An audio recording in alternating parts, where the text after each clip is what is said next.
오늘 하나님께서 우리에게 주신 말씀 창세기 11장 1절부터 9절까지 말씀입니다.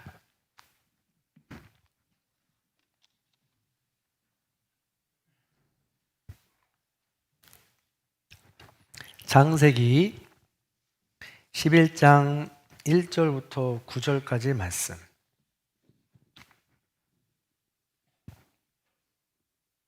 다 찾으신 줄 알고 제가 한 절, 성도님들이 한 절, 마지막 절 함께 읽습니다. 온 땅의 언어가 하나요 말이 하나였더라. 이에 그들이 동방으로 옮기다가 시날 평지를 만나 거기 거류하며 서로 말하되 자 벽돌을 만들어 견고히 굽자 하고 이에 벽돌로 돌을 대신하며 역청으로 진흙을 대신하고 또 말하되 자 성읍과 탑을 건설하여 그 탑 꼭대기를 하늘에 닿게 하여 우리 이름을 내고 온 지면에 흩어짐을 면하자 하였더니 여호와께서 사람들이 건설하는 그 성읍과 탑을 보려고 내려오셨더라. 여호와께서 이르시되 이 무리가 한 족속이요 언어도 하나이므로 이같이 시작하였으니 이후로는 그 하고자 하는 일을 막을 수 없으리로다. 자 우리가 내려가서 거기서 그들의 언어를 혼잡하게 하여 그들이 서로 알아듣지 못하게 하자 하시고 여호와께서 거기서 그들을 온 지면에 흩으셨으므로 그들이 그 도시를 건설하기를 그쳤더라. 함께 했습니다. 그러므로 그 이름을 바벨이라 하니 이는 여호와께서 거기서 온 땅의 언어를 혼잡하게 하셨음이니라. 여호와께서 거기서 그들을 온 지면에 흩으셨더라. 아멘. 우리 믿음의 고백을 하나님께 올려드리겠습니다. 하나님 좋습니다. 감사합니다. 사랑합니다. 하나님이 하시면 무엇인지 다 이루어집니다. 하나님 좋습니다. 감사합니다. 사랑합니다. 하나님이 하시면 무엇인지 다 이루어집니다. 하나님 좋습니다. 감사합니다. 사랑합니다. 하나님이 하시면 무엇인지 다 이루어집니다. 아멘. 하나님께 영광의 박수를 드리겠습니다. 네, 오늘은 11월의 마지막 주일입니다. 그리고 창조절의 마지막 주일이 되기도 합니다. 그리고 창세기 1부의 마지막 날이 되기도 합니다. 창세기는 크게 1부와 2부로 나누어집니다. 1부는 1장부터 11장까지 창조 역사, 원 역사, 창조 이야기라고 부릅니다. 2부는 12장부터 50장까지 마지막 장이죠. 아브라함, 이삭, 야곱, 요셉의 네 인물의 이야기입니다. 창세기 1부의 중요 사건 4가지는 창조, 인간의 타락, 홍수 심판, 바벨의 심판이 있습니다.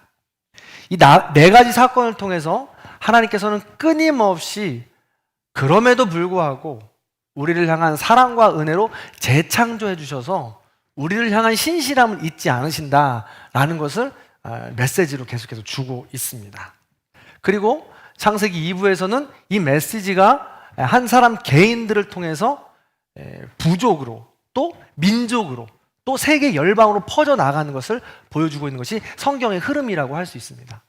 그래서 창세기 1장부터 11장까지는 창세기의 서론이기도 하지만 성경 전체의 서론이기도 합니다. 그래서 오늘로써 창세기 1부를 마치고 2부는 내년 아브라함의 이야기를 가지고 창조절 한 9월쯤 되겠네요. 그때 다시 이야기를 시작하기로 하겠습니다. 그리고 다음 주부터는 이 사랑의 재창조, 하나님의 재창조의 끝판왕, 끝사랑인 예수 그리스도를 기다리는, 탄생을 기다리는 대림절이 시작됩니다. 그래서 우리는 이 교회에서 말씀하고 나누는 이 절기들을 잘 기억해서 우리의 생체 리듬, 우리의 은혜의 리듬을 거기에 맞춰서 잘 가서 은혜를 새겨야 된다는 것이죠. 자, 그런 마음을 가지고 우리 앞뒤 좌우 여러분과 이렇게 인사하겠습니다. 하나님의 은혜를 기억합시다. 반대편에도 인사합니다. 하나님의 은혜를 기억합시다. 그렇습니다.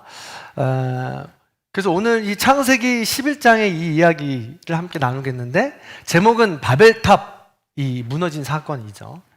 바벨탑의 이야기는 마치 창세기 1장부터 이 11장까지 이 일부의 전체 핵심을 요약하는 한 편의 이 동화, 드라마와 같습니다. 우리가 흔히 알고 있는 대로 이 이야기를 설명하면 다음과 같습니다. 저와 여러분이 그냥 찬찬히 차근히 이 성경책을 읽어서 알게 되었다기보다 너무나 많은 이야기를 들어서 이미 알고 있던 내용이 이런 거죠. 인간들이 하나님을 향해서 욕심을 내어가지고 하나님을 대항하여서 이 탑을 쌓게 된다는 것입니다. 점점 탑이 쌓아져서 너무너무 높아지게 되니까 하나님께 거의 닿게 된 거죠. 그래서 하나님이 깜짝 놀라셔가지고 이 녀석들 안 되겠다 싶으셔가지고 내려오셔가지고 그 탑을 다 부서뜨린다라는 이 내용이 바로 바벨탑 사건의 내용입니다. 우리가 알고 있는 내용이죠. 그런데 성경을 자세히 조근조근 차근차근 읽어보면 의문이 생깁니다. 우리가 지금 방금 말씀드렸던 익히 알고 있는 내용과 조금 뉘앙스가 다르거든요. 첫 번째, 먼저 뭐냐면 사람들이 하나님을 대항한다? 하나님을 대적한다? 라는 정확한 표현은 없습니다. 물론 하나님 우리의 이름을 하늘에 닿게 하자라는 부분들 있잖아요. 근데 이 하늘에 닿게 하자라는 것은 정확한 히브리어로 이야기하면 사람들이 바벨탑을 볼 때 땅에서 보잖아요. 그래서 땅에서 바벨탑을 올려다 보니까 저 제일 높은 탑이 하늘과 맞닿아 있으니까 하늘과 닿아 있는 탑이라는 뜻입니다. 근데 해석하다 보니까 한글로 해석하다 보니까 하늘에 닿게 하자라고 해석이 좀 된 것이죠. 그러니까 약간 우리가 한글 성경으로만 읽으면 그렇게 하나님을 대항하자라는 뉘앙스가 있지만 원어로 보면 그게 아니다라는 것과 두 번째로는 정말 탑이 높았기 때문에 하나님께서 자신께서 위협을 느끼셔서 내려오셔서 손수 탑을 부순 것인가 라는 거죠. 역사 자료에 의하면 바벨탑은 우르에 있는 지구라트 정도 됩니다. 근데 이 복원을 해놓은 건데요. 역사학자들이 말이죠. 그래서 우리가 생각하는 저 왼쪽이 그 뾰족한 탑이라기보다는 아마 30m 정도의 높이에 밑에 마을로서 도시로서 살 수 있는 그런 환경이 되어졌던 저런 모습이었을 거다라고 복원을 한 거죠. 부서진 것에 대해서 복원을 해보니까 말이죠. 근데 저게 높이가 약 30m 정도 됩니다.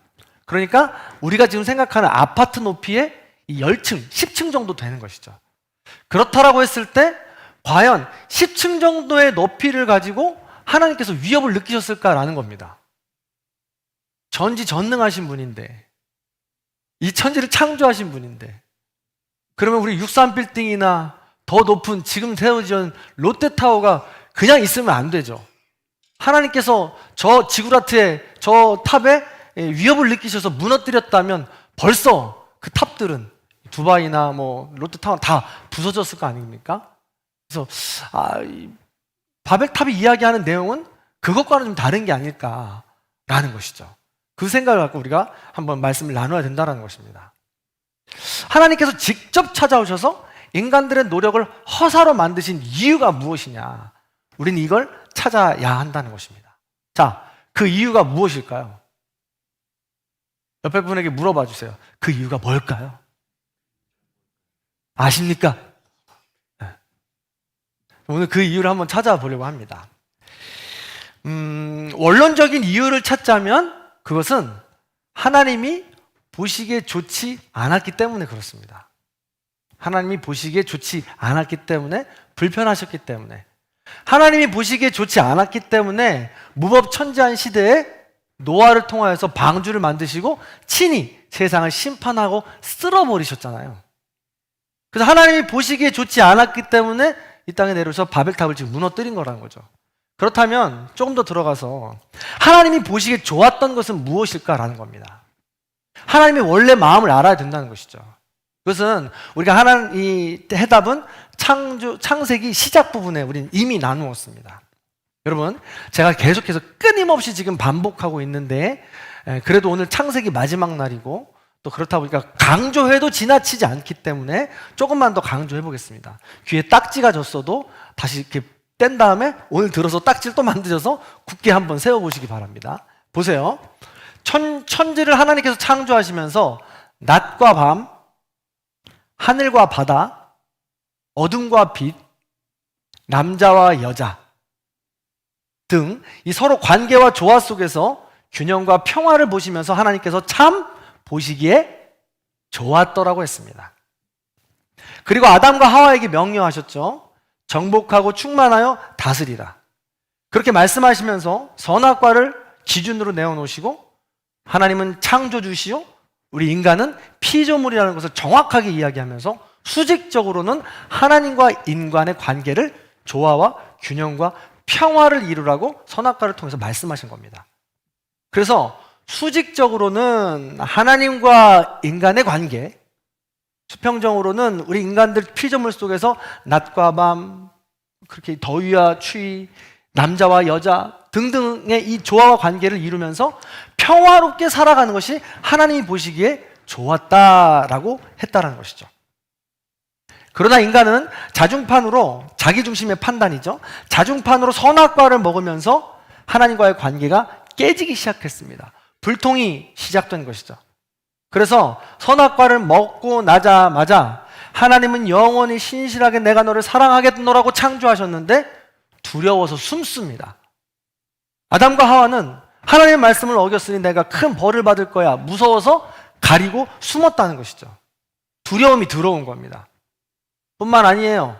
아담과 하와는 그때부터 수평적인 관계도 깨지기 시작했습니다. 소통이 깨지기 시작했어요. 아담은 하나님께 이야기했죠. 하와가 먹으라고 해서 먹었어요. 하와는 이야기합니다. 뱀이 먹으라고 해서 먹었어요. 온갖 불평과 불만과 핑계를 다 전가하고 있는 것이죠. 이런 소통의 불통, 이것들이 지금 들어오기 시작했다는 것입니다. 가인은 또 어떻습니까? 하나님께 집중하지 못하고 주변의 사람들에게 집중하기 시작합니다. 아벨에게 집중했던 거죠. 그러다 보니 비교하기 시작했고 경쟁하기 시작했습니다. 우열을 가려야 되기 시작했고 하나님을 바라보지 못하니까 불평과 불만과 시기와 질투가 생겨났던 것입니다. 결국 급기야 그 시기와 질투 때문에 아벨을 죽이고 마는 어마어마한 일이 벌어지죠. 그래서 더 큰 두려움에 빠지고 그 이글을 내 힘과 내 능력으로 해결해 보고자 가인은 성을 쌓기 시작합니다. 내 힘과 내 능력으로 나를 공격하려는 모두를 막아내고 두려움은 떨쳐버리고 평안함을 찾으리라 라고 성을 쌓기 시작한 거죠. 그러나 그 성을 쌓는 것도 조차 이 뜻대로 되지 않았다는 것입니다. 오히려 그들의 죄만 더할 뿐이었습니다. 그래서 그 자손들, 가인의 자손들은 라멕 때에 가서는 77배나 되는 어마어마한 징벌, 어마어마한 벌을 받게 되는 것입니다. 폭력과 자기 힘으로 살아가려는 그 욕심 때문에 말이죠. 그 자손들이 잘 자라다 보니까, 악을 잘하다 보니까 무법천지한 시대가 되어서 노아는 결국 은혜의 당대 의인으로서 노아만 살아남게 되고 모두가 다 심판을 받게 되는 이런 어마어마한 일이 벌어지게 되는 것입니다. 이 일을 통해서 하나님은 재창조를 시작하게 되는 것이죠. 자, 이것을 도표로 그려보면 다음과 같습니다. 하나님이 우리를 창조하실 땐 사랑과 은혜를 가지고 창조하시고 언약을 맺으셨습니다. 그래서 우리는 하나님과 약속을 했기 때문에 하나님과의 그 약속 하중판으로 조화와 균형과 평화를 이루는 사랑의 삶을 살아간다면 하나님과 소통이 되고 주변의 이웃과 우리 모든 가족과 모든 사람들과 소통이 되어서 우리는 구원을 이룰 수 있다는 것입니다. 거기에 참 자유와 기쁨이 있다는 것이죠. 그런데 자중판으로 살아간다면, 자기중심으로 살아간다면 비교 경쟁, 우열을 가려야 하는 나만을 위한 세상에 맞닥뜨리게 됩니다. 그러다 보니 나의 욕심을 위해선 상대방을 밟아야 합니다. 내가 살기 위해선 상대방을 죽여야 합니다. 이런 세상을 계속해서 만들어가다 보면 불통이 일어나고 악은 점점 가득 차게 되고 결국 하나님은 심판하시게 되는 겁니다. 그리고 또다시 재창조할 사람을 저 위에서 소통과 구원, 하나님의 뜻을 이루는 사람들에서 찾아서 재창조를 이루신 것이죠. 이것이 계속해서 반복되는 하나님의 재창조 원칙이라는 겁니다. 그래서 태초에 창조를 하시고 재창조하시고 심판하고 타락하고 재창조하시고 심판하고 타락하고 재창조하시고 심판하고 타락하고 은혜로 재창조하시고 이것이 지금 이 시대까지 반복된 겁니다. 그래서 그 끝판이 어디냐면 바로 예수 그리스도인 것이죠. 마지막 하나님의 재창조 역할까지 우리가 왔다는 것이고 오늘도 우리는 그 말씀과 그 복음을 받아서 오늘 하루만큼 어제 살아온 그 날수만큼 우리 날마다 재창조의 삶을 지금 살아가고 있다는 것이죠. 하나님의 은혜와 사랑으로 말입니다. 이게 바로 하나님의 재창조 법칙입니다. 자, 자기 허벅지를 세게 꼬집어 보세요. 아, 그렇죠. 아프시죠? 아픈 게 정상입니다. 아파야 정상인 거거든요. 그래서 우리가 이 하나님 나라 원리 법칙대로 뿌린 대로 거둔다는 게 성경의 법칙이에요.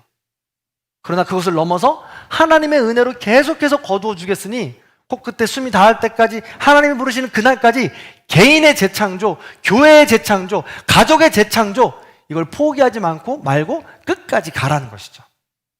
자, 여기까지입니다. 자, 그렇다면 오늘 본문으로 다시 돌아와서 하나님은 그렇다면 무엇이 보시기에 좋지 않았던 걸까요? 무엇이 보시기에 좋지 않았길래 친히 내려오신 것일까? 자, 오늘 3절의 말씀을 같이 한번 읽어보겠습니다. 3절 읽어봅니다. 시작. 서로 말하되 자 벽돌을 만들어 견고히 굽자 하고 이에 벽돌로 돌을 대신하며 벽청으로 진흙을 대신하고. 아멘. 자, 3절은 탑을 쌓는 것의 시작입니다. 서로 말하되 자라고 이야기하고 있습니다. 여기서 보면 이건 서로 이제 얼핏 소통하고 있는 것처럼 보입니다. 그리고 서로를 인정하고 서로 사랑하는 것처럼 보입니다. 일부는 맞습니다. 맞는 것 같습니다. 그래서 서로 소통하고 힘을 모아 일하는 것은 좋은 일 아닙니까? 근데 뭐가 문제입니까? 뭐가 문제일까요? 이런 겁니다. 자, 단생산사라는 사자성어가 있습니다. 뭉치면 살고 흩어지면 죽는다라는 뜻입니다. 이순신 장군은 명량해전을 앞두고 병사들에게 이 말을 강조했고, 신탁 통치의 찬반으로 국론이 분열되었을 때 이승만 대통령이 국민에게 호소한 내용입니다. 뭉치면 살고 흩어지면 죽는다는 것입니다. 그래서 나라가 풍전등화의 위기 앞에 있을 때 국민들은 이 말들을 듣고 힘을 합쳤고 위기를 극복해 나가서 나의 생명과 우리 가정의 생명과 나라의 생명을 지켜서 평화를 유지하는 것이죠. 그러므로 기본적으로 뭉치고 또 힘을 모으고 서로 소통하는 것은 하나님의 뜻이기도 하며 아주 중요하다는 것입니다. 하나님이 보시기에 좋았던, 심히 좋았던 조화, 균형, 평화를 이루는 것이라고 할 수 있습니다. 그러나 소통하고 힘을 모으는 일이 위험한 경우도 있습니다. 가령 백인 우월주의 같은 것들이 그렇습니다. 백인 우월주의란 백인이 다른 인종보다도 선천적으로 더 뛰어나다, 우수하다, 우월하다라는 이 타고났다라는 인종관념입니다. 이들은 서로 소통하고 힘을 모읍니다. 대표적인 조직이 KKK인데요. 원래 미국 남부 연합의 이 전쟁에서 참전 용사들이 친목 모임으로 모였다가 지하 저항 세력으로 변화된 것입니다. 변질된 것이죠. 그래서 흑인들은 전쟁을 기억하면서 흑인들은 열등하고 이 땅에서 사라져야 된다고 하면서 폭력과 살인을 일삼는 조직이 된 것입니다. 1915년에 창설되었다가 아직까지도 지금 존재한다고 누누군 이야기하고 있습니다. 굉장히 무서운 조직이죠. 이렇다라고 했을 때 소통하고 힘을 모으는 것이 무조건 좋은 것이냐, 단생산사가 무조건 옳은 것이냐라는 것이죠. 이처럼 소통하고 힘을 모으는 일은 긍정적인 측면과 부정적인 측면이 있다는 것입니다. 볼 때 바벨탑을 쌓는 이 사람들은 부정적인 측면으로 모인 것이다 라는 것이죠. 자, 근데 여기까지 이야기하면 궁금해하시는 분들이 있을 것 같아요. 에이, 뭘 보고 목사님 그렇게 판단하시나요? 그렇게 주장하시나요? 라고 말이죠. 몇 가지 한번 근거를 우리가 한번 찾아보려고 합니다. 증거를요. 먼저 4절 말씀에 근거가 있는데 읽어보도록 하겠습니다. 4절 읽어봅니다. 시작. 또 말하되 자 성읍과 탑을 건설하여 그 탑 꼭대기를 하늘에 닿게 하여 우리 이름을 내고 온 지면에 흩어짐을 면하자 하였더니. 아멘. 성읍과 탑을 짓자고 이야기하고 있습니다. 오늘 11장 1절부터 9절까지의 이 바벨탑 이야기는 전반부와 후반부로 나눠져요. 전반부에는 이 사람들이 그 작당을 도모하는 게 나오고 후반부에는 하나님이 그 내용들을 심판하는 부분이 나오죠. 근데 전반부에서 이 단어들은 탑이라는 단어가 주로 쓰이기도 하지만 사실 후반부에 가서 보면, 그리고 세 번역으로 번역된 거 보면 이 모든 탑들은 도시와 성으로 해석이 됩니다. 다시 말해서 성읍과 탑을 건설하자고 한다는 것은 자기들만의 성과 도시를 만들자는 이야기입니다. 성읍과 탑은 외부의 세상과 탑을 쌓겠다는 겁니다. 벽을 만들겠다는 것이죠. 무슨 뜻이에요? 나만 잘 살아보겠다는 것입니다. 우리만 잘 살아보자는 것입니다. 그러나 하나님은 이걸 싫어하신다고요. 하나님께서 친히 개입하실 정도로 싫어하신다고요.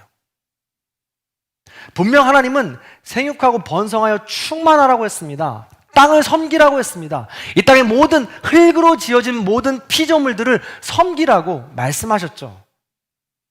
그러나 이 조화와 균형과 평화를 이루지 못하고 자기 자신만 잘 살아보겠다고 성을 짓는 것, 그 안에서 자기만 누리며 살아보겠다는 것, 하나님께서 가만두실까요? 아니라는 거죠. 얼마나 견고하게 짓는지 세심하게 역청까지 바르고 있습니다. 역청이 무엇입니까? 노아의 방주. 노아가 방주를 지을 때 물이 새지 않도록 바르던 것이 역청입니다. 근데 성을 지으면서 역청을 바른다고요. 공기 틈조차도 주지 않고 싶다라는 이런 마음 아닙니까? 그만큼 나만 잘 살아보고 싶다라는 그런 마음에서 지금 칠하고 있는 것입니다. 바깥과 안을 완전하게 차단하겠다라는 것이고 불통에 이것을 만들어내겠다라는 것이죠. 이것만이 아닙니다. 오늘 보니까 서로 말하되 자, 우리 이름을 걸어내고 라고 이야기하고 있죠. 여기서 이름을 걸어낸다는 것은 현대적인 해석으로는 우리의 명예를 이야기합니다. 우리의 능력과 명예를 드러내보자 라는 것이죠. 근데 이건 현대적인 해석이고요. 고대 이 원어적인 해석으로 가보면 우리 이름을 내자는 것은 우리의 자녀만 낳아보자 라는 뜻입니다. 여러분, 이름을 낸다라는 것은 이름을 이어간다라는 뜻입니다. 고대에는요, 이름을 낸다라는 뜻은 내 자녀를 더 많이 낳겠다라는 뜻과 같습니다. 제가 장씨 아니겠습니까? 우리 집에 장씨만 또 3명 있잖아요? 그 부모의 이름을 따서 자기의 이름이 이어진다고 생각했습니다. 그래서 내가 이 땅에 살아가면서 나는 육체의 이 생명은 다하지만 내 자녀를 통해서 또 다른 생명이 이어간다고 생각한 것이죠. 그래서 이 고대의 모든 사람들은 자녀를 더 많이 낳겠다라는 뜻으로 쓰인 것이죠. 내 자녀로 농사를 지어 번성하고 내 자녀로 전쟁 승리해서 내 가족만 챙기겠다는 것입니다. 내 아들을 많이 낳아 나의 이름을 이어가고 내 능력을 키워서 내 가족만, 내 부족만 안전하게 키워나가겠다는 것이죠. 이게 바로 바벨탑의 목적인 것입니다. 이 안에는 하나님을 향한 영광과 소통이 없습니다. 이 안에는 이웃을 향한 사랑과 나눔과 배려가 없습니다. 노아의 무법천지한 시대를 그대로 밟아가는 것이죠. 창조가 시작되고 아담과 하와가 했던 실수를 어쩌면 이렇게 똑같이 반복합니까? 가인과 그의 자손들이 했던 실수, 성을 쌓던 실수, 나만의 도시를 만들던 실수, 어쩜 그렇게 똑같습니까? 2000년대를 살아가고 있는 현대, 저와 여러분, 우리만의 성을 지금, 우리만의 도시를 지금 만들어가지 않습니까? 세대가 변한다 해도 어쩜 이렇게 세상은 똑같습니까? 인간이 이렇게 악하고 연약한 존재라는 것입니다. 본성이. 죄 많은 존재라는 것이죠. 하나님의 이름을 높여드리지 못하는 사람들의 특징이 된 것입니다. 지극히 자기중심적, 개인적, 남들이 어떻게 되든 상관이 없다라는, 나만 잘 되면 된다라는, 이게 오늘날 하나님께서는 그만큼 싫어하셔서 친히 내려오셔서 부술 만큼 싫어하시는 건데도 불구하고 각종 문화 콘텐츠, 심지어 연예인 프로그램에도 보면 나만 아니면 돼 라고 하면서 그것들이 괜찮고 웃으면서 지나갈 정도로 굉장히 괜찮은 말로 이렇게 우리의 세상 가치관, 문화 가치관을 심어버리는 그런 시대를 우리는 지금 살아가고 있다는 것입니다. 어떤 사람이 교회에 기도를 하러 갔습니다. 뒤에 성전의 문을 열고 딱 기도를 하러 들어갔는데 그 사람보다 먼저 기도하러 온 사람이 제일 앞에서 크게 기도를 하고 있어요. 하나님 10만 원만 주십시오. 하나님 10만 원, 10만 원, 10만 원! 기도하고 있어요. 계속 이렇게 뜨겁게 기도하다 보니까 나중에 기도하러 온 사람이 저 사람 10만 원 소리 때문에 내가 기도가 안 돼요. 그래서 한참 이렇게 있다가 주머니에서 빼가지고 지갑을 보니까 10만 원짜리가 있어요. 그 기도하는 사람 앞에 가가지고 살짝 10만 원짜리 이렇게 떨어뜨려 줍니다. 10만 원만 하는데 자기 손에 뭐가 떨어지잖아요? 뭐가 느낌이 있어. 눈을 뜨고 봤더니 10만 원이에요. 그래서 할렐루야! 나의 기도를 응답하셨군요. 하고서 그냥 뛰면서 기뻐서 뛰쳐나간 거죠, 이제. 그랬더니 이 뒤에 나중에 기도하러 온 사람이 이렇게 두 손을 모으고 기도하는 거예요. 하나님, 저 사람이 갔습니다. 이제는 제 기도만 들어주십시오. 라고 기도를 하는 거예요. 여러분, 너무 웃기잖아요. 이게 누가 만들어낸 예화인지 모르겠지만 가당치도 않고 말도 안 되는 예화 아닙니까? 여러분들이 웃을 정도로요. 저도 웃을 정도로. 근데 솔직히 잘 생각해 보세요. 우리가 하는 기도가 어떻습니까? 우리가 살아가는 삶의 태도가 어때요? 하나님, 내 기도 먼저, 내 기도만 좀 들어주십시오. 내 기도 빨리 좀 해결해 주십시오. 라고 우리 살아가고 있지 않습니까? 별반 다르지 않다라는 것이죠. 그러나 그런 불통과 자중판의 삶은 하나님이 너무나도 싫어하신다는 것이고, 바벨탑의 이 삶의 목적, 바벨탑을 짓는 이 목적이 이 사람들이 지금 이렇다는 거예요. 자, 그러면 이처럼 바벨탑이 자기들만의 힘과 능력으로 도시를 만들어 자기 자신들만을 위해서 모여 살겠다는 것이 목적이었다면 하나님 보시기에 좋지 않았다는 것인데, 그렇다면 하나님께서 보시기에 좋았던 건 뭘까? 다시 한번 우리가 생각해 볼 필요가 있죠. 뭡니까? 9절입니다. 9절의 말씀을 같이 한번 읽어볼게요. 같이 읽어봅니다. 시작. 그러므로 그 이름을 바벨이라 하니 이는 여호와께서 거기서 온 땅의 언어를 혼잡하게 하셨음이니라. 여호와께서 거기서 그들을 온 지면에 흩으셨더라. 아멘. 그렇습니다. 나만, 우리 가족만, 우리 부족만, 우리 교회만 이렇게 하다 보니까 하나님께서 그냥 강제로 내려오셔서 흩어지게 하셨다는 거예요. 사실은 처음부터 하나님께서 이렇게 강제로 흩어뜨리는 게 아니에요. 똑같은 약속을 하셨죠. 창세기, 그러니까 첫 창조하실 때 말입니다. 창세기 1장 28절입니다. 뭐라고 기록되어 있어요? 그렇습니다. 창세기 1장 28절에 하나님이 그들에게 복을 주시며 하나님이 그들에게 이르시되, 노란색 같이 읽습니다. 시작. 첫 창조 때 이런 말씀을 하신 거예요. 그런데 하나님께서는 재창조하실 때, 노아를 통해서 재창조하실 때 9장 1절에서 똑같이 말씀하시죠. 9장 1절도 같이 한번 읽어봅니다. 읽습니다. 노란색만 읽습니다. 시작. 아멘. 그렇습니다. 하나님께서도 처음에는 생육하고 번성하여 땅에 충만하라 라고 명령하셨어요. 기다려주셨습니다. 자발적으로 너희들이 해주기를 기다렸던 거예요. 그래서 가지고 있는 모든 것들 나만을 위해서 하는 것이 아니라 이름을 지어줄 정도로 죽어가는 그들 혹은 무임했던 그들에게 생명을 부어주는 역할도 우리에게 감당했을 만큼 자발적으로 하라고 우리를 기다려주셨다는 것이죠. 근데 창조하고 재창조하고 또 무너져. 창조하고 재창조하고 또 무너져. 재창조했는데 또 무너집니다. 근데 이번에 탑을 쌓고 있는 거예요. 하나님께 보다 못해서 도저히 안 되겠구나 얘들. 이렇게 내비두고다가는 이 명령대로 못 살아가겠구나 해서 그냥 흩어지게 하시기 시작했다는 거죠. 내려오셔서 탑을 무너뜨리셨다는 것입니다. 그래서 우리는 피부색과 언어에 상관이 없습니다. 돈이 많고 적음에 상관이 없습니다. 약자와 강자가 함께 어울려야 하고, 내가 좀 더 가진 것이 있고 내가 좀 더 마음에 넉넉함이 있는 사람이라면 조금 더 배려해주고 나눠주고 사랑을 나눠주면서 조화와 균형을 이루어 나가라고 우리의 삶을 말씀하고 있는 것입니다. 그런 삶을 하나님이 기뻐하시고 생육하고 번성하고 충만하라 자발적으로 해주기를 기다리고 계신다는 것이죠. 흩어지기 전에 말입니다. 사랑하는 성도 여러분, 말씀을 마무리하겠습니다. 창세기를 마무리하면서 하나님이 주시는 메시지는 정확합니다. 자, 제가 설교 초반에도 말씀을 드렸죠. 창세기 1장 1절부터 11절까지 주시는 메시지는 정확하고 명확하기도 하고, 창세기의 서론 부분이기도 하고, 창세기부터 요한계시록까지의 주제이기도 합니다.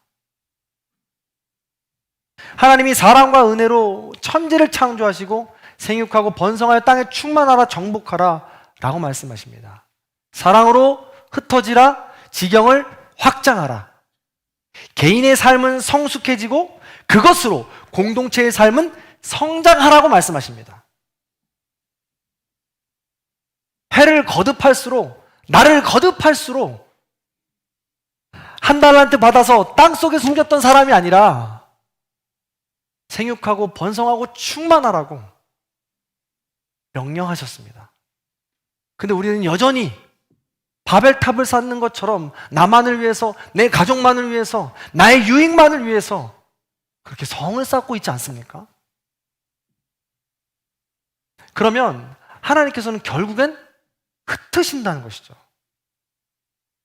그러나 자발적으로 하나님께서 말씀하신 이 창조 원리, 재창조의 은혜를 깨닫고 우리가 그 뜻대로 조화와 균형과 평화를 이루기를 위해 살아간다면, 때로는 안이 꼽고, 때로는 가진 것 없고, 때로는 불편하고, 때로는 부담감이 있더라도 그 평화의 삶을 한 걸음 내딛는다면 하나님께서는 재창조의 동역자로 우리를 써주신다는 겁니다. 자, 그렇다면 2023년을 마무리하면서 하나님의 메시지를 담은 우리의 소망을 돌아보시기 바랍니다. 2023년도에 우리의 소망이 무엇이었습니까? 화평케 하는 자, 우리가 하나님의 자녀입니다 였습니다. 화평케 하는 자로서 가정 안에서, 교회 안에서 그 내 개인을 돌아보면 어떻게 많이 이루셨습니까? 물론 23년을 돌아보면 여전히 부족한, 연약한, 넘어졌던, 변하지 않는 것 같은 나의 쓴뿌리, 이런 것 때문에 마음이 속상하고 어렵지 않으십니까? 야, 올 한 해도 내가 이것밖에 안 되나, 이 정도밖에 안 되나 라고 혹시 자기 자신을 채찍질하고 계십니까? 화평케 하는 자, 우리가 하나님의 자녀라고 했습니다. 계속해서 누누이 말씀을 드리지만 첫 번째로는 자기 자신과 화해하는 것입니다. 기억했으면 좋겠어요. 하나님은 계속해서 재창조하시는 분이십니다. 그러므로 2023년을 돌아볼 때 내가 실수했더라도, 나의 쓴뿌리가 여전히 깊이 박혀있는 것 같더라도 재창조하시는 하나님의 은혜를 기억하며 그냥 인정해 주세요. 괜찮다고 해주시고, 그냥 그 쓴뿌리 때문에 넘어지는 건 넘어지시고 계속 그 쓴뿌리를 바라봐 주시기 바랍니다. 그럼에도 불구하고 우리가 기억해야 될 것은 하나님의 은혜와 재창조만 기억하면 됩니다. 그리고 조금씩 느낀 부담감을 가지고 조금씩만이라도 움직여 주시기 바랍니다. 그러면 어느새 나도 모르는 조금 더 자라있는 우리를 발견하게 되는 것이죠.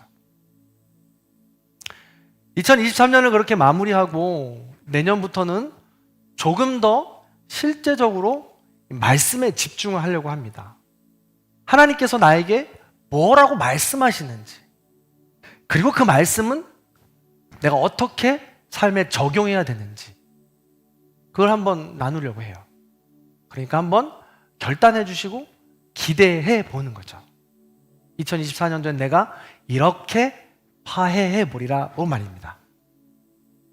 또 돌아봤으면 좋겠습니다. 가정의 남편과 아내와 자녀들, 겉으로는 잘 지내는 것 같은데 속으로 불편했던 것들, 어려웠던 것들, 그런 것들 나 자신을 돌아보고 솔직하게 이야기하면 나눌 수 있는 그런 관계가 우리를 성장시키는 관계입니다. 그래서 많이 남편과 아내가 이야기해야 하고 자녀들과도 대화의 시간을 많이 가져야 된다는 것이죠. 그런 열매가 진짜 열매고 선한 능력으로 화평의 많은 열매를 이루게 되는 것입니다. 다음 주부터는 그래서 하나님의 동역자로서 사역과 이런 봉사에 대한 것들을 함께 펼치려고 합니다. 우리 교회는 많은 사역이 없어요. 코로나가 끝나고 리더십이 교체되면서 지금 하나하나씩 지금 사실은 만들어가는 과정 중에 있습니다. 제가 생각할 때는 여러분들 가운데에서 역동적으로 원하는 사역들이 일어나고 또 더 다양하게 다이나믹하게 일어나야 된다고 생각합니다. 그런 소망들을 가져야 된다는 것이죠. 피동적으로 움직이는 것이 아니라 적극적으로 하나님 앞에 나아가야 된다는 것입니다. 그렇게 될 때 우리는 큰 열매를 맺을 수 있게 될 것입니다. 인디언들은 이름을 지을 때 그 사람의 특징을 따라서 짓는다고 하죠. 10마리 곰을 잡았던 부장이 있는데, 그 부족장이 있는데 그 부족장의 이름은 10마리 곰입니다. 10마리 곰을 한꺼번에 잡았다고 그래가지고. 일어날 때 꼭 주먹을 쥐고 일어나는 사람이 있다고 해요. 그 사람의 특징을 잡아서 그 사람의 이름은 주먹 쥐고 일어서라고 합니다. 인디안 이름 중에 친구라는 것이 있는데 이 친구라는 이름의 뜻이 참 의미가 있는 것 같습니다. 친구는 인디언 사람들에게 함께 슬픔을 지고 가는 사람이라고 합니다. 우리의 가장 친한 친구가 바로 예수님이십니다. 우리의 모든 슬픔을 함께 지고 가실 분입니다. 그러므로 우리 1년의 삶을 돌아보고 우리가 뿌렸던 모든 씨앗들을 돌아보고 우리 모든 과오들과 소망들과 이루어지지 못한 것들까지 돌아보면서 친구 대신 우리의 슬픔까지도 함께 하실 친구 되시는 우리 예수님과 동행하시고 2024년도를 더 크게, 더 넓게, 더 확장시켜서 결단하시는 저와 여러분의 삶, 열매를 맺으시는 저와 여러분의 삶 다 되시기를 주님의 이름으로 간절히 축원합니다. 그 선한 능력으로 살아가기를 결단하고 소망하면서 우리 이 찬양 함께 나누도록 하겠습니다.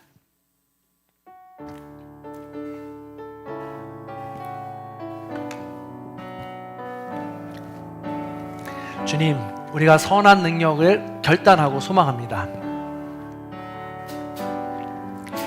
그 선한 힘에 고요히 감사하여 그 놀라운 평화를 누리며 나 그대들과 함께 걸어가네. 나 그대들과 하늘을 여네. 지나간 어물 어둠의 날들이 무겁게 내 영혼 짓눌러도 오 주여 우리를 외면치 마시고 약속의 구원을 이루소서. 그 선한 힘이 우릴 감싸시니 믿음으로 일어나릴 기대하네. 주 언제나 우리와 함께 계셔. 하루 또 하루가 늘 새로워. 주께서 밝히신 작은 촛불이 어둠을 헤치고 타오르네. 그 빛에 우리 모두 하나 되어 온 누리에 비추게 하소서. 그 선한 힘이 우릴 감싸시니 믿음으로 일어나릴 기대하네. 주 언제나 우리와 함께 계셔. 하루 또 하루가 늘 새로워. 이 고요함이 깊이 번져갈 때 저 가슴 벅찬 노래 들리네. 다시 하나가 되게 이끄소서. 당신의 빛이 빛나는 이밤. 그 선한 힘이 우릴 감싸시니 믿음으로 일어나릴 기대하네. 주 언제나 우리와 함께 계셔. 하루 또 하루가 늘 새로워. 그 선한 힘이 우리를 감싸시니 그 선한 힘이 우리를 감싸시니 믿음으로 일어나릴 기대하네. 주 언제나 우리와 함께 계셔. 하루 또 우리 마지막으로 한 번 더 고백합니다. 그 선하님이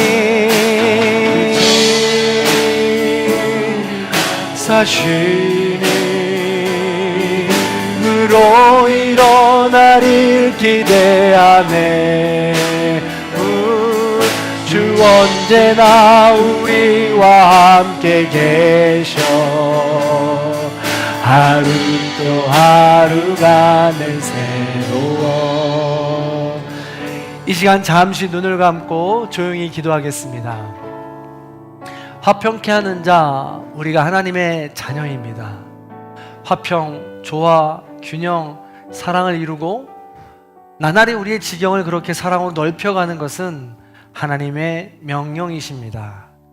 인격적인 소통과 교제를 나누시기 위한 기다림이십니다.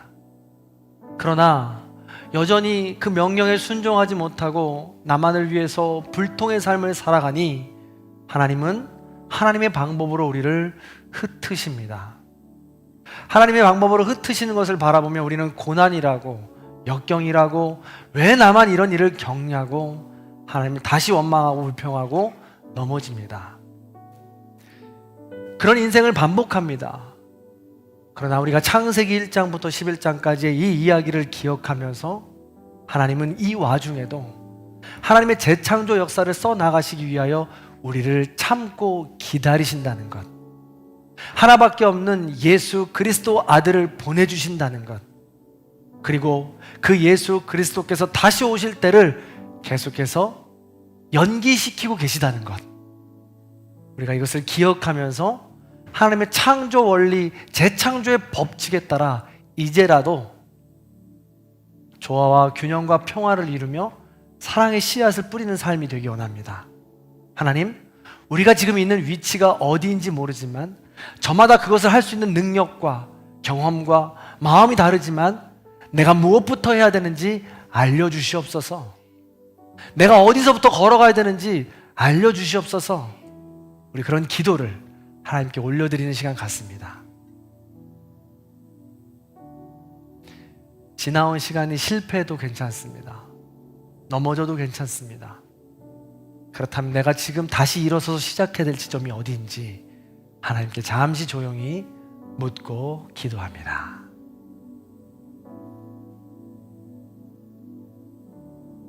주님,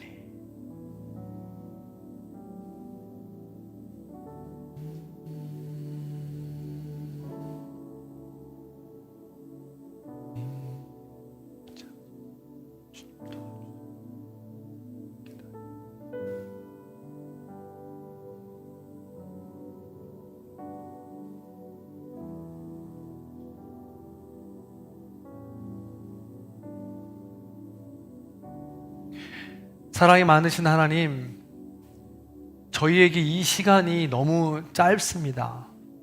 하나님께서 우리에게 주신 메시지를 가지고 마음판에 새기고 나의 삶을 돌아보기에는 통성으로 기도하든 침묵으로 기도하든 이 시간이 얼마나 짧은지 모르겠습니다.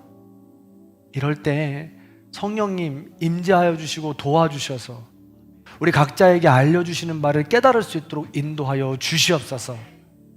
그것을 간과하지 않게 하여 주시고 그냥 무심코 지나쳐버리지 않게 하여 주시고 작은 것도 주님의 신호로 받고 음성으로 받고 용기를 내어 결단하며 움직일 수 있는 우리 모두가 될 수 있도록 도와주시옵소서.